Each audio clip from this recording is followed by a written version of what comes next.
como decía al principio, tenemos la suerte de que en esta mesa, que vamos a hablar de las novedades del convenio de oficinas y despachos, nos acompaña Iván Mañas. Él es graduado social, abogado, licenciado en Ciencias del Trabajo, técnico superior en Prevención de Riesgos Laborales y presidente de la Asociación Empresarial de Oficinas y Despachos de la Comunidad Valenciana, OFIDES. Muchísimas gracias por acudir a ti también y nada, deseando escuchar todo lo que nos tienes que contar.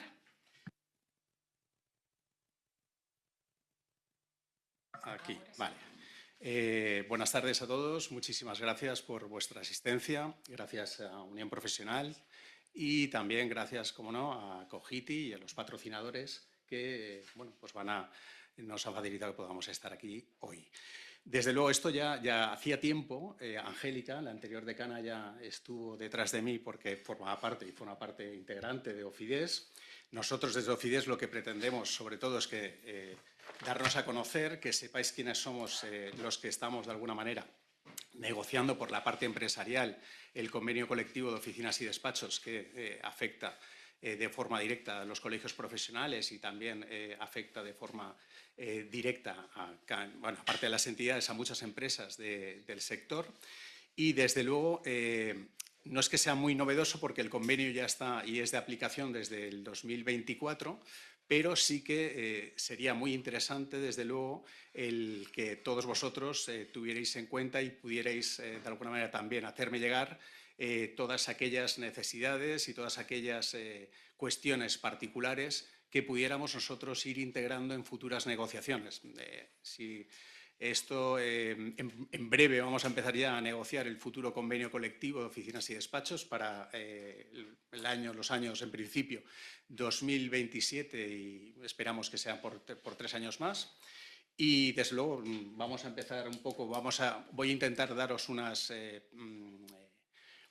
pequeñas pinceladas de lo que ha sido nuestro convenio colectivo y, de alguna manera, os hemos preparado una presentación para que vayáis viendo en qué ha consistido y cuáles han sido las cuestiones que hemos podido, de alguna manera, también modificar del anterior convenio, que no sé si esto... A ver... ahora. Y entonces, básicamente, el iniciar indicando cuáles han sido los artículos que hemos ido modificando o que han sido modificados y que, desde luego, tienen una importancia vital. Hay que decir, antes de empezar punto por punto y artículo por artículo, aunque hay algunos que, como ya no han tenido una especial modificación, pasaremos un poco por encima, pero sí que me gustaría que cualquier duda que tuvieras al respecto, pues aquí estoy para intentar daros una respuesta y indicaros que ha sido un convenio que se ha alargado más de lo normal porque, últimamente la negociación colectiva no es que esté atravesando uno de los mejores momentos. Estamos en un momento en el cual la legislación digamos que ya es lo suficientemente garantista como para... no nos dejan, digamos, un margen importante en cuanto a la negociación, pero sí que es importante que el convenio vaya haciéndose eco de todos estos avances legislativos y que no sea tampoco un documento excesivamente farragoso.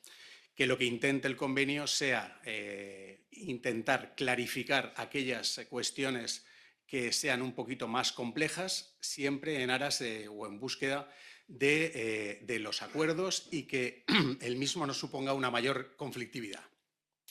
Vamos a empezar con el inicio, la entrada en vigor del convenio. El convenio colectivo entró en vigor con fecha 1 de enero del 2024 y, desde luego, nada más empezar ya tenemos un pequeño escollo en cuanto a la negociación, en cuanto al tema de los efectos económicos, si esto deben ser los efectos de aplicación con carácter retroactivo. Ya se había negociado en el convenio colectivo, en el artículo 4, concretamente, que los efectos serían única y exclusivamente económicos en cuanto a los efectos retroactivos.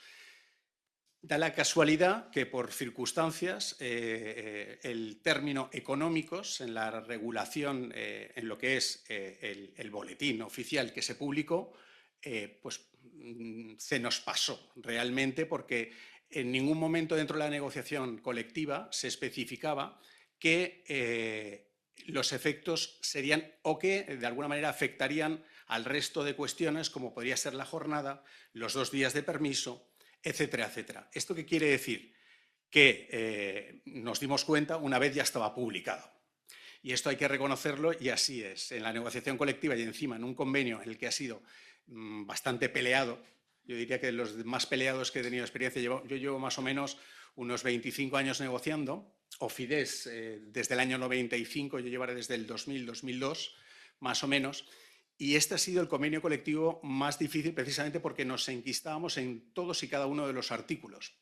Realmente ha sido curioso, siempre ha sido un convenio y un sector muy tranquilo, pero de un tiempo a esta parte pues viene siendo un sector, pues bueno, como el resto, como pudiera ser el sector del metal o cualquier otro sector que siempre han sido sectores bastante más duros. En este caso, finalmente, a través de una, bueno, empezaron a llegar las consultas a la paritaria y esto quiere decir que aquí pues hay algo que no está claro. El convenio colectivo que realmente cuando se negocia es un convenio en el cual no tienes ninguna paritaria, es que todo está clarísimo, lo hemos hecho todo perfecto, oye, pues enhorabuena y se sigue aplicando y no tiene problemas. Pero un convenio lo que precisamente evita o intenta evitar en todo momento precisamente es el conflicto. Si nos generamos conflictos simplemente con la propia redacción, pues es que hay algo que no hemos hecho del todo bien. En este caso fue una errata que finalmente se solventó y, por lo tanto, lo que sí que está claro es que los efectos económicos se aplican con carácter retroactivo. Solo los efectos económicos. Y que quede claro. Hemos tenido infinidad no, pero bueno, creo que han sido casi 4 o 5 de forma inmediata que nos llegaron, claro, de gente que les estaban reclamando los 2 días de permiso con carácter retroactivo, las horas con carácter retroactivo. Claro, oiga, no, perdona, es que esto se negoció que eran única y exclusivamente económicos. Pues bien, evidentemente los efectos, queda claro que al final serán única y exclusivamente con carácter retroactivo. A ver si me voy aclarando con esto, perfecto. ¿Hasta cuándo estará vigente este convenio? Pues bueno, en principio hasta el 31 de diciembre del 2026, por eso es lo que os decía, que nos vamos a poner prácticamente de forma inmediata a negociar y además de esto, lo que sí que está claro es que bueno, pues el convenio, en el caso de que no existiera denuncia, se prorrogará automáticamente por años, con un incremento salarial del 1% anual. Esto luego os comentaré porque la legislación desde el 2012 hasta el 2021 cambió. Y esto quiere decir que, digamos que hoy por hoy estamos en un periodo de ultraactividad plena. Y os explicaré más o menos para que entendáis lo que es la ultraactividad plena, pero básicamente es que durante el año, entre el 2012, con la legislación de la reforma del 2012 y el 2021, nos teníamos que dar, o sobre todo los sindicatos, se tenían que dar mucha prisa porque solamente había 12 meses para poder firmar el convenio colectivo.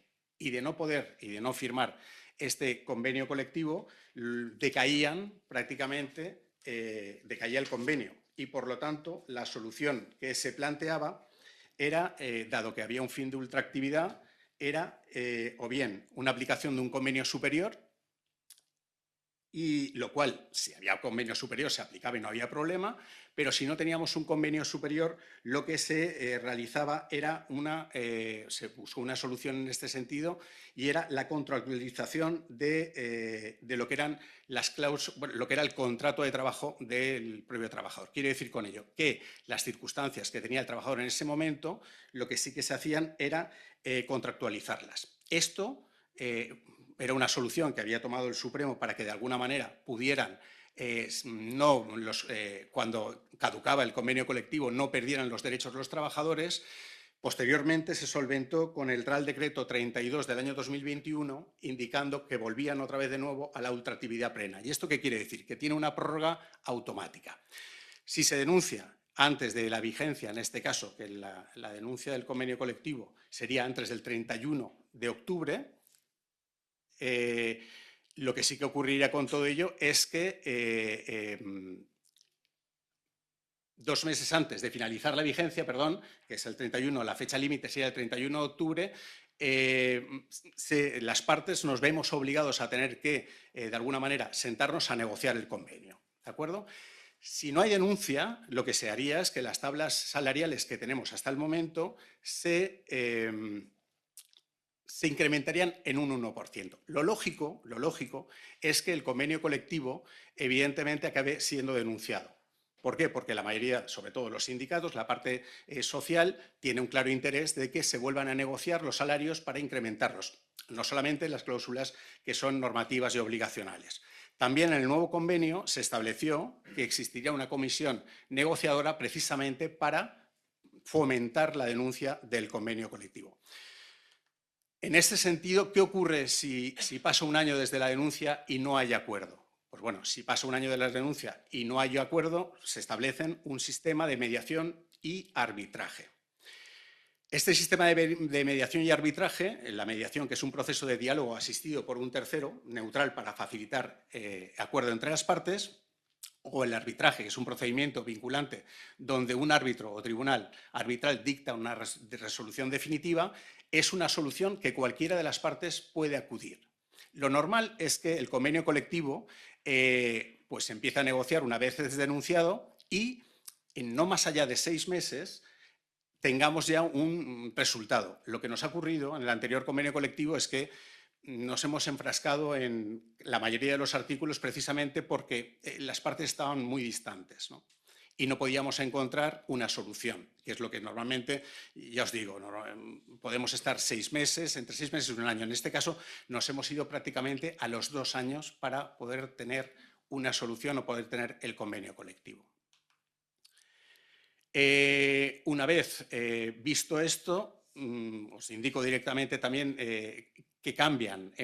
Nos hemos tenido que adaptar a las nuevas reglas de contratación y especialmente para empresas de más de 50 trabajadores. Esto era una reivindicación de los propios sindicatos desde hacía mucho tiempo, que lo que querían era limitar de alguna forma lo que era la contratación temporal.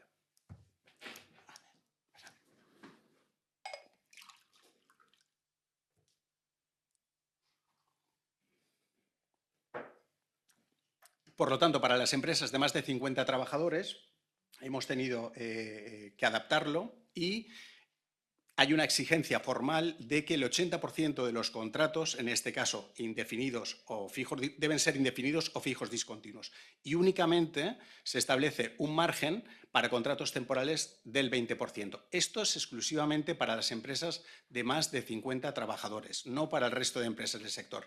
Realmente no tenemos un sector con empresas de más de 50 trabajadores. Sí que es posible que los colegios profesionales puedan tenerlo, pero en la mayoría de los casos, desde la reforma, realmente no tenemos tanta temporalidad. Y la temporalidad, yo creo que más o menos cubriéndola con un 20%, yo creo que es más que suficiente. Es evidente que desde un tiempo a esta parte, los contratos indefinidos y fijos discontinuos son la mayoría de las contrataciones dentro de las empresas de nuestro sector. ¿Se eliminan los contratos temporales? No. Lo que sí que se hace es limitar el uso estructural. Como todos sois conocedores, la contratación temporal hubo y yo creo que ya no hay ni existe tanto abuso, pero sí que es cierto que el contrato temporal se utilizaba de manera estructural. Esto, desde luego, dado que la legislación cada vez además nos va llevando a la prohibición de realizar este tipo de contratos, salvo que existan causas justificadas, es lo que también, de alguna manera, el convenio colectivo se tenía que hacer eco de alguna forma. Las causas, evidentemente, los contratos temporales deben estar justificadas, pues eso, producción acumulada, exceso de pedidos, circunstancias del mercado, etcétera, etcétera. Y, desde luego, lo que no está permitido es el uso estructural habitual, la sustitución de contratos, en este caso por contratos indefinidos de temporales, y una rotación continua y, desde luego, el fraude de ley. Si la causa no existe, no podemos realizar este tipo de contrataciones. ¿Qué ocurre con los contratos fijos discontinuos? Pues lo que hemos hecho en el convenio colectivo es intentar, de alguna manera, dar un poco de claridad en este tipo de contrataciones, sobre todo si la persona trabajadora, cuando se le llama en el contrato fijo discontinuo, no respondía, ¿de acuerdo? Y no lo hacía dentro de los plazos establecidos de preaviso. Lo que sí que nos ocurría es que, o lo que hemos intentado de alguna manera, es trasladar toda la legislación en materia de trabajadores fijos discontinuos, de alguna manera cogiéndonos al artículo 16 del Estatuto de los Trabajadores, Y, desde luego, hemos intentado establecer una cláusula ya en el propio convenio, que en los contratos es interesante que exista, que es que si el trabajador no responde ni comunica su decisión dentro del plazo de preaviso, se entiende que desiste de la relación laboral. Esto, desde luego, es una situación que puede facilitarlo, pero depende del caso, también nos puede generar cierta inseguridad jurídica. Y quiero decir con ello que a pesar de que el convenio lo diga, a pesar de que el contrato lo pueda establecer, que no está de más, sí que venimos teniendo los profesionales, los operadores jurídicos, venimos teniendo ciertos problemas con respecto a la justificación, también puesto que el Supremo viene indicando que la baja voluntaria debe de ser expresa. Si la baja voluntaria no es expresa, a pesar de que tengamos esta cláusula, pues puede darnos cierta inseguridad jurídica el plantear una extinción voluntaria por el mero hecho de que el trabajador no haya dicho nada en los 3 días en este caso, de preaviso. Por lo tanto, mi consejo es que dependiendo del caso y de la situación, o lo tenemos de verdad muy bien probado, lo tenemos muy bien documentado, o realmente casi lo más factible para tener una mayor seguridad jurídica es intentar buscar una extinción o un despido procedente con motivo de las faltas de asistencia del trabajador. Pero ya os digo que esto es una cuestión que tendríamos que valorar en cada uno de los casos y no está de más, y por eso lo hicimos así, el buscar que quede esa cláusula establecida tanto en el convenio colectivo como en el contrato, que de no estarlo, desde luego lo que tendríamos que ir y acudir es a la extinción, acogiéndonos al régimen disciplinario, del despido por causas, en este caso, por faltas de asistencia al trabajo. A ver, aquí. A ver. Está compartido, deja de compartir, esto no sé lo que hay que decir. Bueno, ¿nos sale en la pantalla esto? A ver. Ahora sí que la he liado. Dice, hay cambios en los contratos, lo que pasa es que no sé, formativos. Bueno, sí, lo que hemos hecho en los contratos formativos, esto, ¿sabéis si se puede quitar de la pantalla de alguna manera? No sé si esta no es. Pues eso es lo que no sé. Si lo puedo arrastrar o no lo puedo arrastrar. A ver. Sí, porque tapan los títulos. Ah, pues mira. Bueno, con que esté ahí no creo que sea todo mucho más largo. Si bajas un poquito.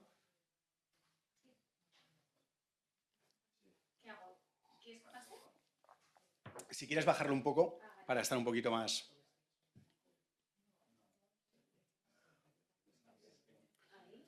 Bien, ¿no? Si no, bueno, da igual, no te preocupes. Ahí está bien, está perfecto. Vale, anterior. Estábamos en la anterior. A ver. Ahora no pasa. Así, perfecto. Vale, pues los cambios en los contratos formativos, fundamentalmente se actualiza su denominación y se ajustan a los límites de edad y duración, incorporando excepciones específicas para las personas con discapacidad. Lo que hemos hecho básicamente en el convenio colectivo es adecuarnos a la regulación y a la nueva denominación, tanto del contrato, el contrato en formación como el contrato en prácticas de siempre, que es formación en alternancia, y desde luego el de prácticas para la práctica profesional. Básicamente hay una serie de excepciones, se ajustan los límites de edad, la duración se modifica y las excepciones para aquellas personas trabajadoras con discapacidad, que las personas trabajadoras con discapacidad pues, no tengan limitación en los contratos de formación en cuanto a la edad. Y luego para los de la práctica profesional, si la titulación es de más de 5 años, más de 3 años para discapacidad hasta 5 y los normales 3 años que hayan terminado sus estudios y tengan la titulación. ¿Cómo queda regulado el teletrabajo? Pues el teletrabajo lo que hemos hecho es adecuar igualmente la regulación en materia de teletrabajo y el especificar que se trata de que no cotiza a la Seguridad Social y que es extrasalarial, la percepción que se establece en la cuantía del convenio, que son 40 euros hemos establecido tanto para el año 2023, 24, 25 y 26. Y que será evidentemente proporcional con la jornada de trabajo. ¿Puede usarse el teletrabajo para evitar traslados? Evidentemente, sí. El teletrabajo, pues, para evitar la movilidad geográfica, deberá utilizarse preferentemente el teletrabajo y es un uso preferente. Entender que el teletrabajo tiene que ser, de alguna manera, pactado entre las partes, no es una cuestión exigible por ninguna de ellas, pero lo que sí que es cierto es que en circunstancias como puede ser la movilidad geográfica, siempre preferentemente se tendrá prioritariamente que buscar la organización del trabajo a través de teletrabajo. La condición necesaria, pues la aplicación del trabajo está condicionada a la actividad lo permita. Lógicamente, si la actividad no te permite teletrabajar, pues no podremos coger y acogernos al teletrabajo. Los periodos de prueba han sido modificados. Hemos intentado, dado que teníamos una limitación con los contratos de duración determinada, lo que hemos buscado en este sentido es intentar que se pudieran ampliar mínimamente los periodos de prueba. De hecho, para los grupos 1 y 2 estamos hablando de periodos de prueba de 6 meses y 5 meses, se dejan exactamente igual como estaban y lo que hemos hecho es ampliar, en este caso a 3 meses, el grupo tercero, que anteriormente estaba en 60 días, hemos pasado de 60 días a 3 meses, el grupo cuarto de 45 días a 2 meses y para el grupo sexto pasamos de 15 días a 1 mes. ¿Cuál ha sido la intención de ampliar un poco el periodo de prueba? Lo que hemos podido dentro de lo que es la negociación colectiva, que sabéis que esto tampoco uno pide, pero tampoco es que le vayan a dejar mucho espacio. Y entonces nosotros lo que buscábamos es, dado que no tenemos posibilidad de cada vez menos posibilidades de poder realizar de una manera lícita la contratación temporal de duración determinada, pues hemos buscado el ampliar mínimamente los periodos de prueba.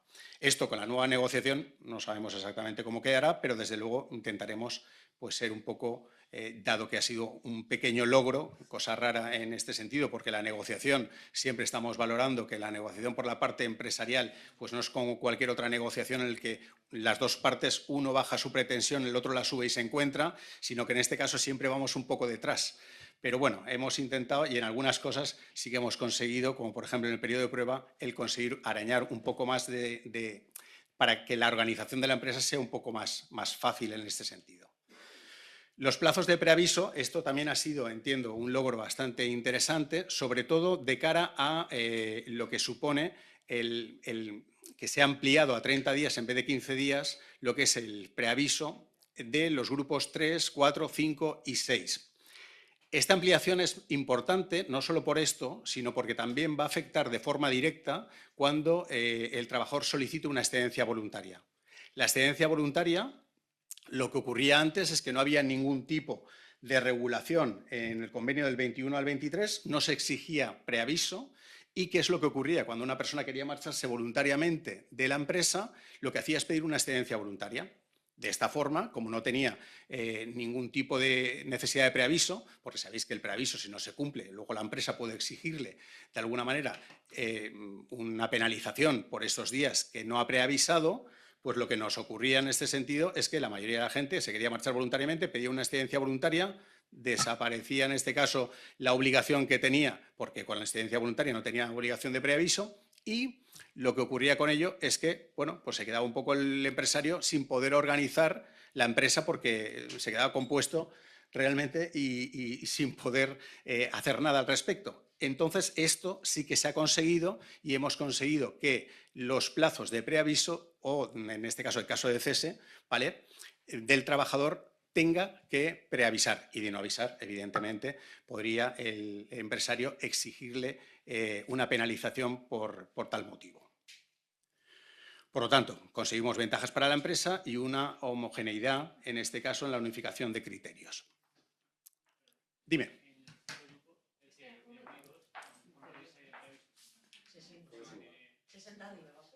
El tema del preaviso, claro, sería, ten en cuenta que es que, claro, estamos hablando del grupo 3, en el grupo 2...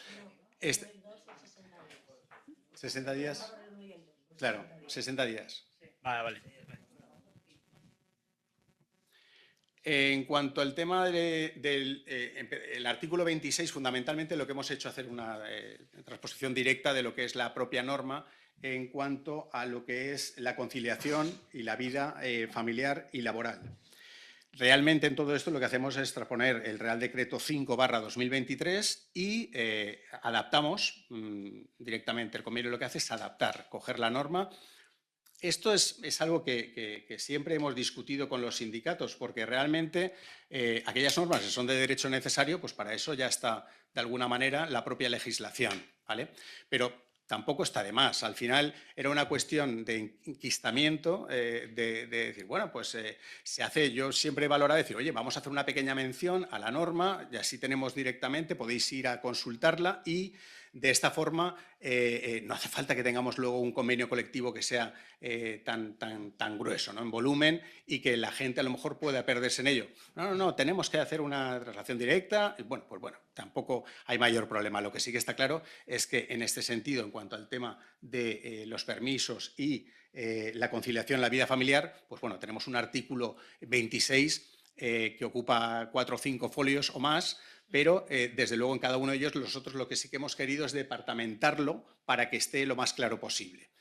De esta forma, por ejemplo, en cuanto al tema de los permisos de nacimiento, están los permisos, en este caso, para partos múltiples. Sí que hemos aclarado que las semanas adicionales se reparten una por progenitor, porque se habla de 2 semanas en el caso de nacimiento múltiple, de parto múltiple, y bueno, pues nosotros hemos podido ir aclarando poco a poco aquellas cosas que podían ser dudosas, ¿no? Luego también se prevén ampliaciones en el caso de discapacidad del menor, y en familias monoparentales se regulan las situaciones específicas para familias monoparentales. Digamos que se hace una mención especial y también se refleja en el propio convenio. El permiso de lactancia se desarrolla de forma también muy detallada, puesto que estaba viendo de todo esto. Claro, hay situaciones en las cuales anteriormente pues no se hacía ni tan siquiera mención de todo ello, pero el artículo 26, todos los supuestos que tenemos en el artículo 26 en cuanto al tema de lactancia, cuidado del menor, etcétera, etcétera, adopción, pues tenemos, por ejemplo, el permiso de lactancia sin reducción de jornada, permiso de lactancia con reducción de jornada, permiso de lactancia por jornadas acumuladas, que es decir, lo hemos hecho lo más detallado posible, pero intentando en todo momento que quedara claro, que no indujera algún tipo de error en este sentido. Evidentemente, las modalidades de disfrute, las hora diaria o fraccionada, acumulada, las jornadas completas, con la reducción, etcétera, etcétera. Y en los supuestos especiales, los prematuros, para la hospitalización del menor, etcétera, etcétera. Todo ese tipo de datos, ya te digo, también tenemos en la página web de Ofides colgado un resumen específico para todos nuestros asociados en los que, de alguna manera, dejamos claro cuáles han sido los artículos que hemos, de alguna manera, negociado y también, por supuesto, si tenéis cualquier tipo de duda, no tenéis más que poneros en contacto con nosotros e intentaremos clarificaros siempre antes, a lo mejor, y si vemos que es un tema muy complejo, controvertido, que tiene que ver con los sindicatos, pues lo que haríamos es instaros a que presentaréis una paritaria y la intentaríamos resolver. Pero normalmente, con las propias llamadas que hacéis directamente a María Ángeles, que está en las oficinas, solemos solventarlo de forma bastante rápida. Se amplían los supuestos de guarda legal, hay una ampliación del ámbito subjetivo y, en este caso, pues amplía para hijos, hijas, que ya estaba anteriormente, cónyuge, parejas de hecho, que anteriormente sí que no figuraban, y familiares de hasta un segundo grado. Ojo con esto porque la empresa, en el supuesto de querer limitar este derecho, va a tener que justificarlo de manera clara. No basta con decir que no o no responder. Es muy importante el que estéis muy encima de este tipo de situaciones cuando solicitan un permiso de este tipo. Con el tema del permiso parental pasa exactamente lo mismo. Anteriormente se incorpora, en este caso no existía, anteriormente se incorpora un permiso parental de 8 semanas de duración máxima. En este caso, la edad límite del menor sería de 8 años y ahí tendrían 10 días, se tendría que solicitar con 10 días de antelación. ¿Puede solicitarse la adaptación de jornada? Pues efectivamente, claro que puede solicitarse, y no solo eso, sino que ya el propio Estatuto de los Trabajadores lo viene reflejando en su artículo, en este caso es el artículo 30 y... os lo digo. El artículo 34.8, disculpad. que puede solicitar la adaptación de la jornada. Siempre una adaptación de duración, de distribución y de orden del tiempo o modalidad de trabajo. En aquellos casos, para aquellos que lo soliciten, para hijos menores de 12 años y para familiares dependientes no existe, en este caso, límite de edad para cuidados de familiares u otras personas descendientes o convivientes. Os vuelvo a repetir lo mismo. En el caso de tener que limitar el derecho, tendríamos que tener muy claro cuál es el motivo y adaptar o buscar una solución para poder adaptar la jornada, en este caso, la distribución y el ordenamiento del tiempo de una manera clara. No basta con decir que no lo concedéis o no basta con no buscar una solución alternativa. Como mínimo, se tendría que buscar una solución alternativa al respecto. Dime. El artículo 38 es de salario. Te decía del Estatuto de los Trabajadores. El artículo es el 26F del convenio colectivo. El 26. F. Vale, perdona. No te preocupes, es que seguramente no te he dicho yo que era del Estatuto de los Trabajadores. Entonces, no es una decisión unilateral del trabajador. No. O sea, lo único es que, evidentemente, en el caso de limitarla, tendríamos que justificar por qué le limitamos el derecho al trabajador.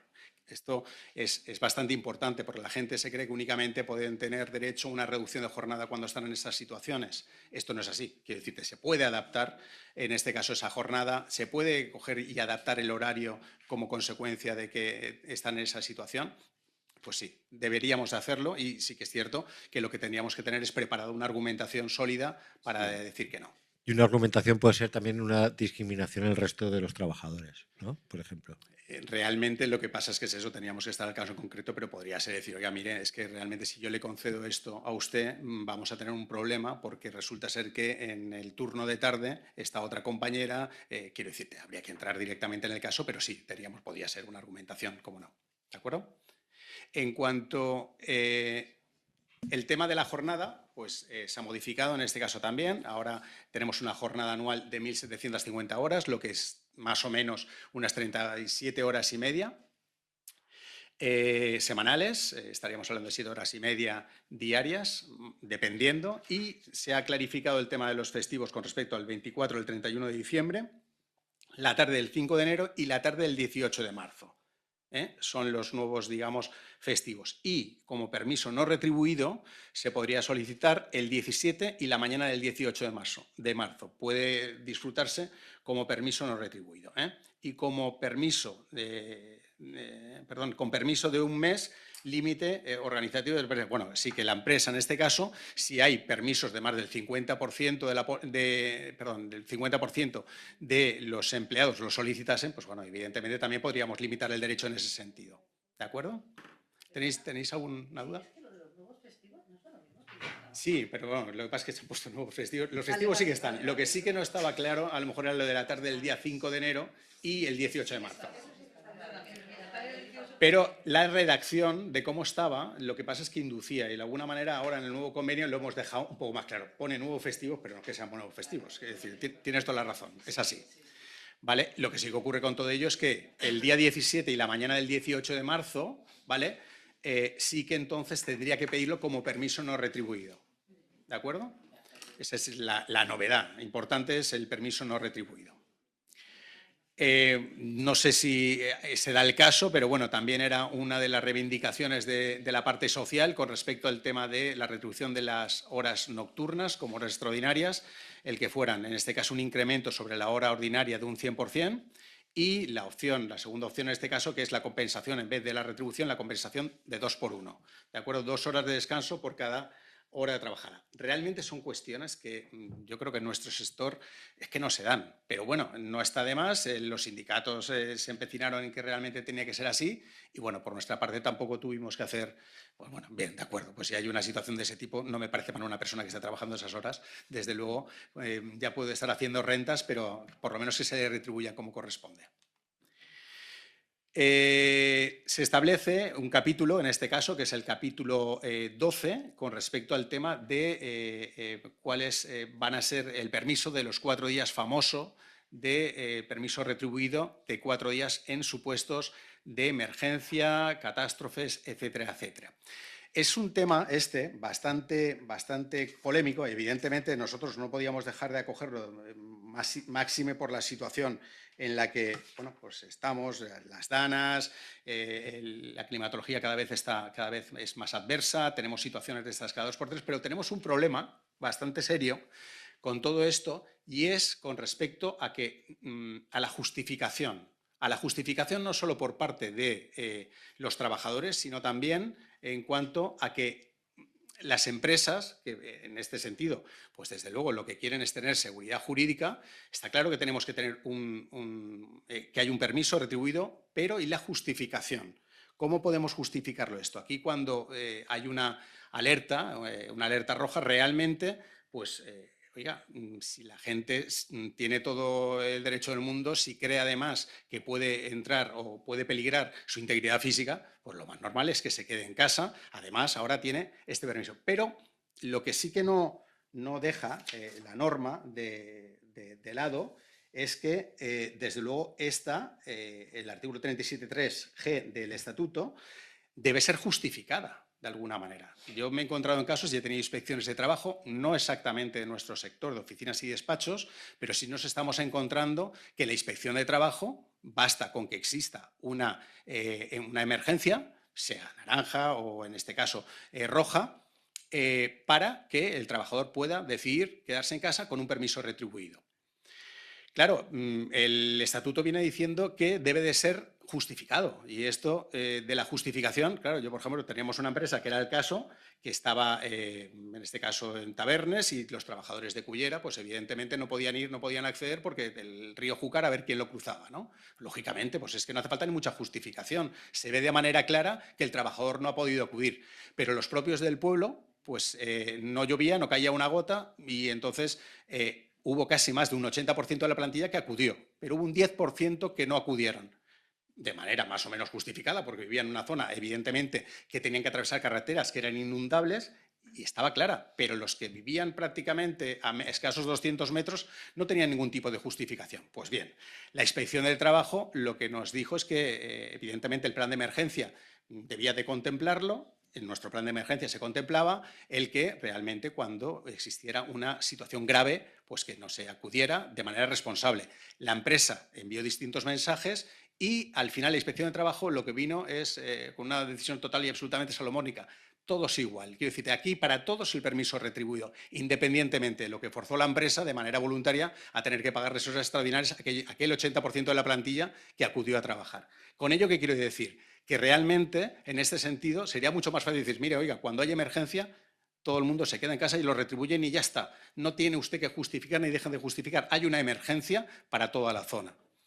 Realmente sería mucho más fácil que nos dejaran, en este caso a los operadores jurídicos y también, por otra parte, a las propias empresas a tomar este tipo de decisiones. Estoy diciendo que normalmente no es un caso del sector. Es más, tenemos en nuestro sector el tema del teletrabajo que puede ser perfectamente factible en un momento determinado. La gente se puede quedar en su casa y decir, oiga, mire, ante la duda, pero hemos pasado de no tener ni una sola emergencia prácticamente a tener cada vez que va a llover una emergencia, con lo cual esto es un tema de futuro que vamos a tener que analizar en profundidad porque no tenemos muy claro al final si la decisión que va a tomar la empresa va a ser siempre la correcta en este sentido. Y lo que queremos nosotros como operadores jurídicos es darle un asesoramiento debido a la empresa para que no se encuentre en situaciones en las cuales luego el trabajador que vaya a trabajar desde luego quede en mal lugar con sus propios compañeros, porque los demás lo que vienen diciendo es decir, oye, mire, si te tenías que haber quedado en casa, no vengas a trabajar. Están incentivando de alguna manera, como gran parte de la regulación específica en este sentido, a que el trabajador se quede en casa, que no vaya a trabajar, que me parece, desde luego, muy respetable si la situación es la que es. Pero claro, a nivel provincial, si la alerta es en toda la provincia, pues oye, es que no es lo mismo a lo mejor Almenara que Tabernes si estamos en la misma provincia, ¿eh? Pero bueno, son situaciones en las cuales habrá que ver y valorar de futuro en qué quedan. En cuanto al tema de los atrasos, esto es la disposición transitoria final. Los atrasos, en este caso, pues tenían 3 meses para poder para abonarlos. Evidentemente entiendo, ya digo, desde que el tema se publicó el convenio colectivo, pues desde luego entiendo que todos habrán realizado ya los correspondientes atrasos en el supuesto de existir esos atrasos. En resumen, lo que hemos buscado en el convenio colectivo es fundamentalmente el buscar una estabilidad contractual, que las cosas queden más claras, que es siempre nuestro objetivo en la negociación, que desde luego trasladar lo que es la regulación en materia de permisos, lactancia, guarda legal, etcétera, etcétera. Valorar los escenarios excepcionales, como el que os estaba comentando anteriormente, de las catástrofes y los permisos de fuerza mayor, y aquellas herramientas para poder gestionar mucho mejor nuestros recursos. Antes por concluir, y me gustaría hacer una mención de cuál es nuestra intención de cara al nuevo convenio, sí que me gustaría hacer una mención también a lo que ha sido el capítulo 11, porque ya el convenio lo teníamos cerrado prácticamente y en la última reunión, cuando nos disponíamos a firmar el convenio colectivo, los sindicatos, de alguna manera, nos indicaron que teníamos que trasladar al convenio y negociar todo lo que suponía el tema de la igualdad y para salvaguardar el principio de no discriminación laboral entre mujeres y hombres, personal LGTBI y cualquier otra orientación de identidad sexual y expresión de conformidad. Esto en la última reunión, después de prácticamente casi 2 años negociando. Claro, yo ahí cuando nos vimos en esta situación, realmente lo que se nos cayó el mundo a los pies, porque realmente es algo que sí que se exigía, que tenía que estar de alguna manera también contemplado en los convenios colectivos y que se dejaba para poder negociar. Pero más allá de lo que pudiéramos considerar por nuestra parte que era total y absolutamente lícito y que tendríamos que valorarlo, claro, no nos veíamos en disposición de poder negociar más permisos de los que ya de por sí los permisos para, de alguna manera, aquellas personas trabajadoras que no eran, en este caso, afectadas directamente por la ley trans, pudieran tener, ¿no? Y entonces lo que hicimos es, porque hicimos el convenio, se firmó, y nos lo devolvió la Administración indicándonos que teníamos que trasladar y que teníamos que valorar y, por lo menos, establecer lo que establecía la Ley 4 del 2023. Nos lo devolvieron, nos volvimos a sentar de nuevo, con lo cual, evidentemente, se volvió a dilatar aún más el tema del convenio colectivo. Y, finalmente, pues la verdad es que simplemente trasladando poco más o menos lo que decía la norma y algunas pequeñas mejoras, indicando que evidentemente no puede existir ningún tipo de discriminación al respecto, finalmente acabó saliendo el convenio y luego salió. Pero por eso os indico que, claro, el convenio salió en el 2025 finales, ¿no? Prácticamente, y por lo tanto, claro, con efectos retroactivos de enero del 2024. Claro, ha sido ya os digo, un convenio nada fácil en este sentido, pero que sí que finalmente, pues bueno, lo trasladamos todo, trasladamos el tema de lo que es la conciliación familiar y se nos ha hecho un convenio bastante más voluminoso de lo que nosotros pretendíamos, porque lo que buscamos siempre con el convenio es que sea una herramienta útil, no que sea algo que la gente vea un tocho y que diga, ostras, esto no hay por dónde cogerlo, ¿no? Pero bueno, la realidad es esa. Lo que sí que quisiera es, para concluir ya, de alguna manera, explicaros un poco cuál es nuestra intención de la futura negociación y los desafíos en los que nos vamos a encontrar. Desde luego, lo que sí que quisiéramos es contar con todos vosotros y sobre todo con todas aquellas empresas que no estén asociadas, indicar que se asocien, que a través de la página web nuestra de Ofides, para formar parte del convenio colectivo de oficinas y despachos es muy importante que tengamos pues una mayor fuerza y una mayor representatividad. Sí que es cierto que de un tiempo a esta parte, pues cada vez somos más los asociados que estamos al frente. ¿Por qué? Porque de esta manera todos aquellos que estáis asociados pues vais a tener una facilidad de poder acceder y de poder proponer y de poder estar presentes también en la negociación. Nuestro objetivo principal, por concluir ya, es intentar, ya lo intentamos en el anterior convenio, es intentar limitar de la mejor forma posible el que el absentismo sea el problema que es hoy por hoy en la mayoría de nuestras empresas. Yo tengo un despacho profesional, pues al igual que Vicente Bercher, y que también es operador jurídico, graduado social y abogado, y entonces lo vemos prácticamente todos los días. Yo en mi despacho hoy he recibido 16 bajas de trabajadores. Tenemos un volumen importante de empresas, pero aún así es terrible el hecho de que todos los días tengamos entre 10 y pueden ser 15 bajas, ¿vale? Oye, pues a ver si un día que sea excepcional, pero esto no es posible. O sea, realmente nos estamos encontrando con un problema que se está convirtiendo realmente en una situación bastante grave y que además de eso nuestro convenio colectivo prima de alguna manera, porque estamos dando un complemento de enfermedad en aquellas situaciones en las que el trabajador está de baja por incapacidad temporal. Yo realmente con todo esto lo hemos intentado redactarlo de 27 formas distintas. Los sindicatos al final nos dieron, en este último convenio, una nueva redacción del artículo 29, pero en esta redacción lo que hacían era darnos más supuestos de complemento, con lo cual... Es que me he dejado la voz ya negociando, quiero decir, en este tipo de cosas... Al final uno ya se deja la voz. Lo que pasa es que también a estas horas, si estás toda la mañana dándole, te quedas ya prácticamente sin voz. Pero sí que es muy importante que tengáis en cuenta que tenemos un problema muy grave encima de la mesa, que desde luego parece ser que los sindicatos siguen mirando hacia otro lado, porque yo entiendo que es un derecho, pero es un derecho malentendido y que no hay situación de conflicto mínimo en las empresas que no acabe con una baja del trabajador. Fundamentalmente por el Real Decreto 5/2025, creo que es, o es el 2, Vicente, no sé si es el 2 del 2025 con respecto al tema de la imposibilidad de despedir al trabajador única y exclusivamente cuando está de baja, ni con la improcedencia, ¿no? Es así, ¿no? Entonces, realmente esta situación que tenemos está provocando que el trabajador, si la empresa no tiene un motivo, y sobre todo no es que lo tenga, que posiblemente lo tenga, pero no puede probarlo, se ve en una situación total de indefensión, porque realmente no puede ni aun pagando despedir al trabajador.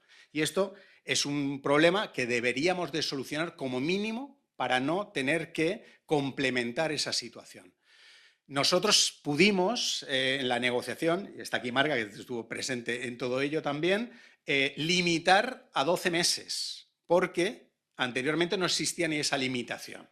¿Y esto qué quiere decir? Que una persona se marchaba de la empresa, a lo mejor tenías causa para poder despedirla, pero seguía de baja y la empresa seguía estando obligada a pagarle este complemento de enfermedad hasta que al trabajador le daban la incapacidad. La situación hoy por hoy también, los servicios, la sanidad también está como está y evidentemente el otro día lo comentaba con una familiar que está en atención primaria, que me decía que, bueno, tienen un guardia de seguridad en la puerta porque las situaciones son bastante heavy. O sea, quiere decirte, la gente va y le dice, no, no, usted me da la baja y si puede me hace un informecito. Pues oiga, pues es que esto no puede ser, es que usted está perfectamente. O tenemos casos ahora mismo de empresas, de gentes que están en una situación evidentemente, en la cual estás viendo en las redes sociales que, vamos, está estupenda de la muerte, pero realmente la situación es que está de baja.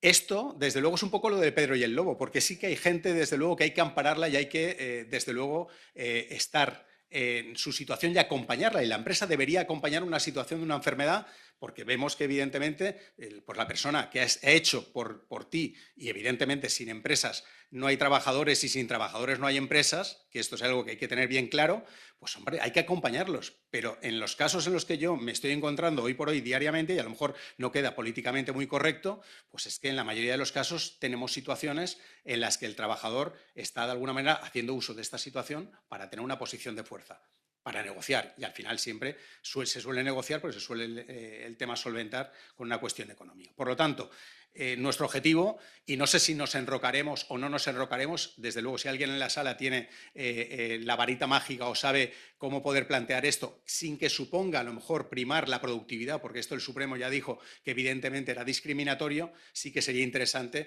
que fuerais aportándonos ideas para nosotros de alguna manera también en el convenio colectivo poder hacer todo este tipo de movimientos en beneficio, desde luego creo, de todos y también de los trabajadores, porque el trabajador que está al lado de un trabajador que está haciendo un mal uso de ese derecho también se ve perjudicado, sin lugar a dudas. Ya lo he indicado anteriormente, tenemos un escaso margen porque existe hoy por hoy una legislación que es muy garantista. En este caso, desde luego, lo que sí que está claro es que hay una serie de derechos que son derechos desde que empezó la negociación colectiva a principios del siglo XX y luego desde la aparición de la OIT en 1919, pues la negociación colectiva tiene un peso muy específico y es el que tiene que tener. Y los que creemos en la negociación colectiva tenemos bien claro que lo que estamos es para tender puentes y entendernos. O sea, al final La gente, yo he tenido en este caso, de hecho intentamos buscar un convenio a nivel autonómico, tanto de Castellón como de Alicante, y lo que me di cuenta es que, por ejemplo, y no voy a decir cuál de las dos provincias, pues quien se quería sentar a mi lado es una persona que no creía en la negociación colectiva. Oye, pues mira, yo no quiero que estés en mi mesa porque yo tengo y creo realmente en la negociación colectiva, y desde luego si tú no tienes voluntad de que haya un convenio colectivo, pues desde luego no tienes que estar en mi mesa sentado, porque mi objetivo es llegar y conseguir un convenio. Si no tienes intención de convenio, pues desde luego no va a ser. Dime, ya termino, concluyo. Y los nuevos retos que yo creo que daría directamente para otra ponencia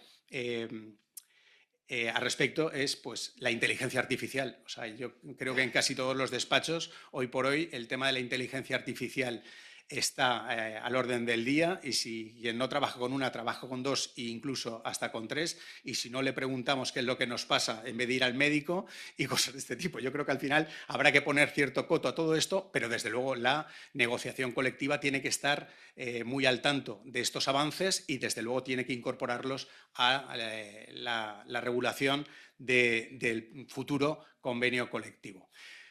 Nada más, muchísimas gracias por vuestra asistencia. Simplemente deciros bueno, que estamos aquí, Ofides está aquí, y en este mismo estamos aquí dentro de Cogiti, y cualquier cosa que necesitéis, pues tanto María Ángeles como yo, como Marga, estamos a vuestra disposición. Si tenéis algún tipo de pregunta y que pueda de alguna manera resolver, sí, gracias.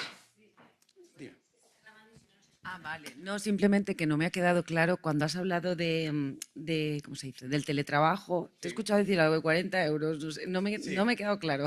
En las tablas hay una retribución específica del teletrabajo, son 40 euros, que se establece como una gratificación, como cualquier otro plus, por el hecho de teletrabajar. Para ello también es importante, no sé si lo he mencionado, creo que no, que para aplicar la regulación del teletrabajo, que como mínimo se esté 3 meses y un 30% de la jornada. Quiero decirte, si tú no teletrabajas 3 meses al año, por ejemplo, si trabajas 4 días al mes, pues no llegarías. 4, 8 días al mes tampoco. 9 días al mes, a lo mejor sí que ya podrías aplicarte esa regulación del teletrabajo y por lo tanto cobrar ese complemento. Y también la empresa tendría la obligación de abonarte los gastos que suponga de todo ello. Vale. Sí, gastos, por ejemplo, de la luz o... Claro, sí, en la parte proporcional que corresponda. Vale, gracias. Nada. A la jornada también, claro.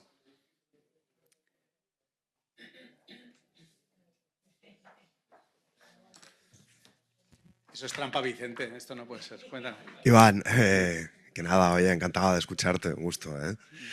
Yo quería aprovechar, primero para agradeceros que hayáis puesto fecha de pago. Estamos viendo muchísimas, y lo digo para que lo sepamos todos, muchas actas mecanizadas que están saliendo por parte de la inspección, en las que se reclama por cotización indebida o cotización tardía, falta de cotización del pago de las diferencias del convenio, simplemente porque no pone fecha. Al no poner fecha, el aplicativo informático de la tesorería interpreta que es el BOE, y salvo que lo hayas pagado ese mismo día, los convenios que, por ejemplo, a 31 de julio salió publicado el de Centros Especiales de Empleo, pues se pagó en agosto, las empresas buenas, las que lo pagaron de inmediato.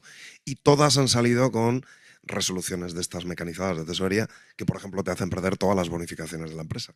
Entonces, agradeceros que hayáis puesto la fecha y animarte cuando estés dentro de la CEFA que se haga con todos. Y como estamos aquí, y bueno, yo estoy acostumbrado a verte, ¿dónde?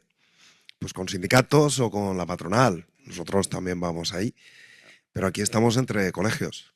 A lo mejor es una locura, pero cabría la posibilidad en las categorías profesionales y para las titulaciones, sin duda, colegiadas y sometidas a reserva de ley, no sé, pensar en un ingeniero colegiado, abogado colegiado, grado social colegiado, administrador de fincas colegiado, es decir, como tal categoría. Lo que no sé si nos darían, yo creo que últimamente están siendo bastante laxos en este sentido, pero desde luego todo lo que sea a aportar, y que en la negociación yo entiendo que los sindicatos tampoco tienen que estar. Ten en cuenta que las categorías superiores a los sindicatos no les da 3 que 23. Si os dais cuenta, en cuanto al tema del periodo de prueba, siempre se ajustan a aquellas categorías que son medias bajas, ¿Por qué? Porque es donde tienen más fuerza, donde tienen los sindicatos ahí un peso específico importante.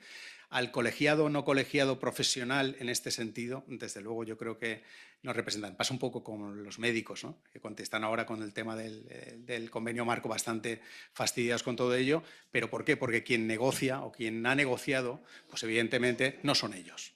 Y entonces esto es algo bastante delicado de tratar, pero desde luego lo que sí que está claro es que lo que necesitamos es un empujón por parte de los colegios también, que se tenga, que yo lo sé, que vosotros estáis muy presentes, tanto Sebastián Cucala como tú, siempre habéis estado muy presentes en todo lo que es la propia negociación, pero para poder aportar, en este caso, un poco más de punch a la negociación y desde luego yo creo que en eso no va a haber problema, salvo que luego el filtro de la administración pues pueda pasarnos una criba y que nos dejen fuera, pero en principio no me parece mal, me parece una buena propuesta.